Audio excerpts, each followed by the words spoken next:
All right, I do not care what anybody else says. The most important thing in bass fishing is that you learn how you best go about finding fish. And I know that I kind of phrased that a little bit weird, but the truth is that everybody does this in a little bit different way. And there's definitely some correlations and some things that are very important to remember about going and finding fish.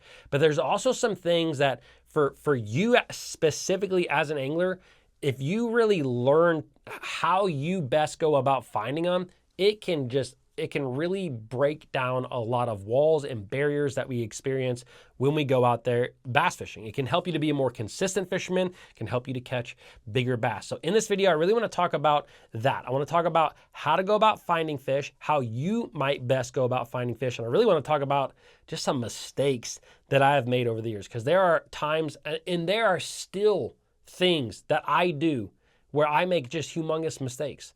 And so anyways, I want to talk about those, because if you understand this one thing about bass fishing, it will open up everything. You don't necessarily need to know every single lure. If you're always around fish, you can throw some of your favorite lures and you're going to catch them.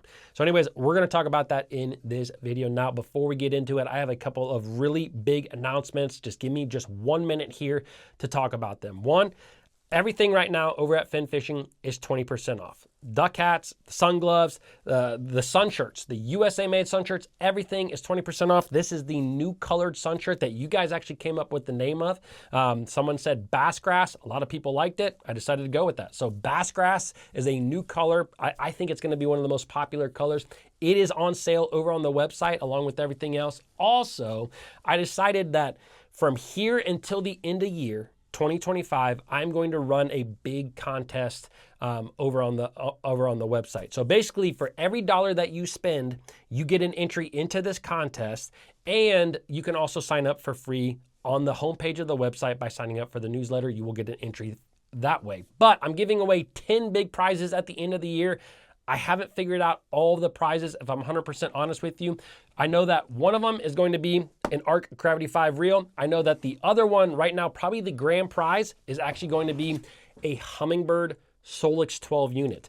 So this is a $2,000 unit retail. Now this was used by me for just 1 year. I took it off my boat to put on some of the new Humminbird products, and I've kept it around because I really like the Solix.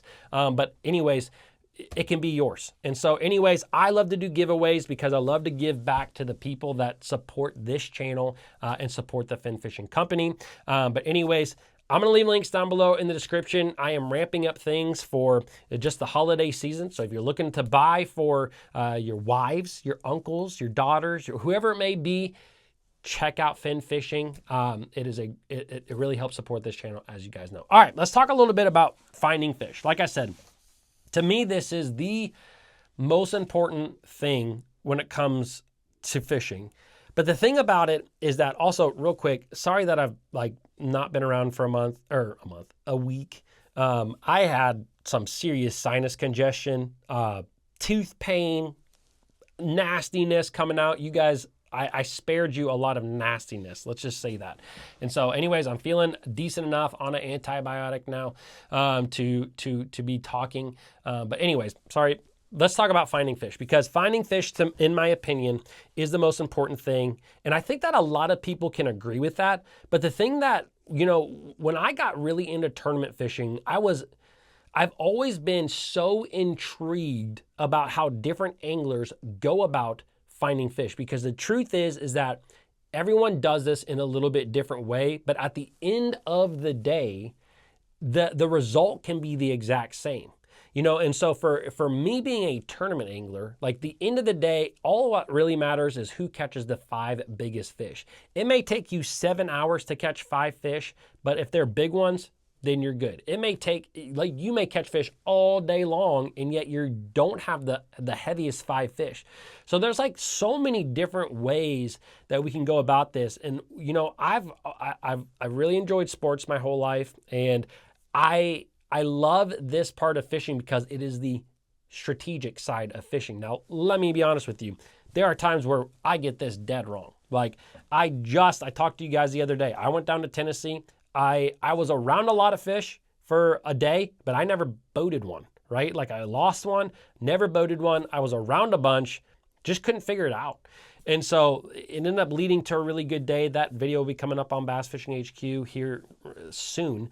But the thing is that there's different anglers have different approaches. Now, one of the things that I've always believed is that covering water is 100% your best friend. And when I say covering water, I mean just going out there and looking at a lot of water. Now, covering water can mean so many different things. It can mean visibly fishing a lot of water. It can mean graphing a lot of water. Sometimes you don't have to graph, you don't have to fish. You can simply run the lake and you can look with your eyes at what you are seeing on the bank as you go down, what you're seeing as far as water color, water clarity. All those type of things can help narrow it down. But the most important thing to do is cover a lot of water. If you think about an angler who has a day out there on the water to really take time to find fish, typically the person who covers the most water can get the most amount of clues, which can typically help them in the very next day, if that makes sense. And so I'm always thinking about this when it comes to bass fishing. How do I efficiently cover water? Now, you also have to be a little bit smart about not spreading yourself too thin. To me, this is the biggest teeter-totter. One of the biggest teeter-totters I know for me in bass fishing is covering water, but also not spreading yourself too thin. And what I mean by that is that at times you can somewhat fish too fast or see too much or try to do too much in a short amount of time that you never fully develop what is going on. And you know, I give you the most recent example of this is just what I talked about. You know, that day down in Tennessee, I was trying to break down this lake in one day. I had never been there, and I fished from the dam all the way up into some of the rivers. I fished on the main lake. I fished with my 2D, my forward facing. I fished all over the place in the backs of creeks. I fished it all. You know, and although it kind of somewhat told me something, I did learn a big thing that day, which you'll hear about in that video when it comes out. The thing that helped me the second day when I was out there is instead of trying to attack the entire body of water, I knew that this one creek on this particular lake had basically everything that the lake had to offer. It had clear water and deep water. It had a main channel that goes through it. It had creek channel swing banks, bluff banks, points. It had a marina, and it had muddy water in the back of it. So I knew that this one small creek had everything that the bass had to offer. I also knew that it had bait in it. So literally there was no reason for me the first day to have explored quite as much as I did. I should have just stuck to that one creek. And that is what I ended up doing the second day. And it really helped me to narrow down what I needed to do to catch a bass. And so one of the biggest things that you can do when it comes to bass fishing is never spread yourself too thin. When you're out there, when you are trying to cover water, really try to understand that you can't get to it all in a day.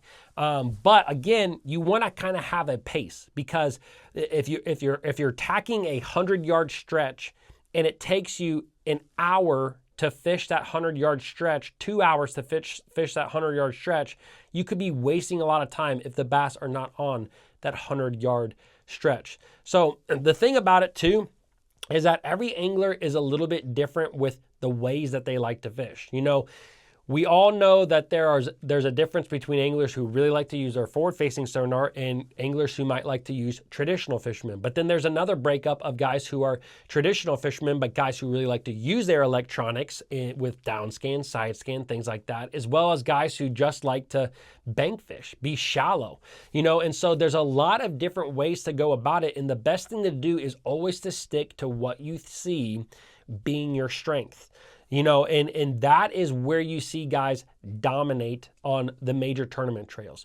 When something really aligns with a guy's strength, that is when you see them dominate. Or even when you see anglers, and I give this example all the time because I think it's the perfect example of it, is that sometimes you will see anglers go to a fishery that you think is supposed to be set up in a specific way, but they attack it in their way, and they end up doing really well. And the example that I always like to give is John Cox during the Lake Wheeler Cup event.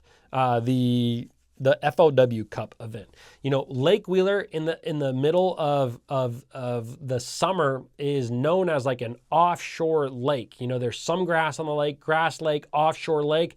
John Cox was like, nah, not going to do that. I'm going to go and fish my style, which is, hey, I'm going to go run up a bunch of creeks.